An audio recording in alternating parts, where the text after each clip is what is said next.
Bura bizim zimsif, burada hatireler.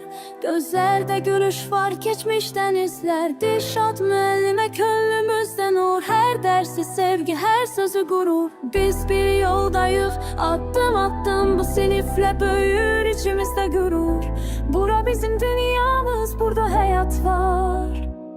Kamera, sözleri renkli, gülüşü parlaq.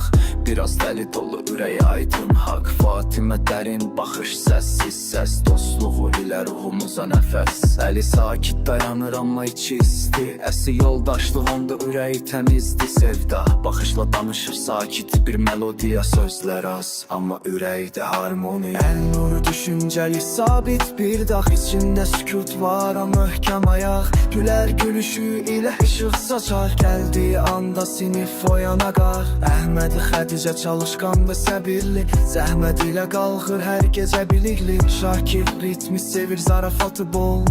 Səsi ilə gülmək olur bizə yol. Arxamızda dağdırır bizi, burada xatirələr. Gözlərdə gülüş var, geçmişdən izlər. Dilşad müəllimə könlümüzdə nur. Hər dərsi sevgi, hər sözü vur. Biz bir yoldayıq, addım addım bu siniflə böyür içimizdə gürür.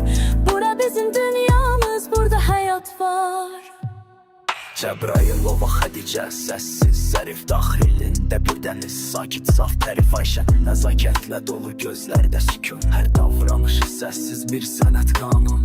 İnci adı özü də zərif, bir baxışı ilə dayanır bir anlıq hər fikir. Əlisə yaradıcı ruh, fikirdə sərbəst. Hər baxışı içimizə yazır rəsmən. Yeganə sessiz gülüşlərin bir ahəng. Hər addımında var bir məna, bir rəng. Nəriman, hərəkət, güc və ton. Səhnə onun yeridir, ritimlə don. Tuncay zarafatın kralı, ciddiyyətin içində. Hər danışığında var işdən bir lətifə. Ayşə sakitlik içində, gizli bir aləm. Qəlbində sözlər var, təkcə özü bilər. İlham adı kimi ruhu da ilham. Gələcəyin içində parlayan bir tamam.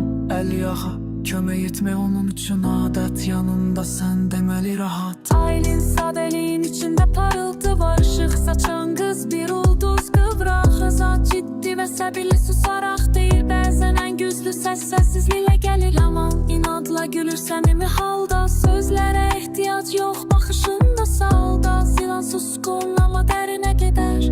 Onu tanıyanda ruhuna dəyər. Dayanmadımı desəm bahar qoxusun. Baxışında əks olunur sabahın toxusu. Hüseyin doğru sözlər, düz yolda attım. İlməz iradə məyrur baxışaydı. Bir ağa gülüşü var, hər küncdə eşidilən. Sinifə girəndə dəyişir büsbütün mənzərə, zaraftı qismi.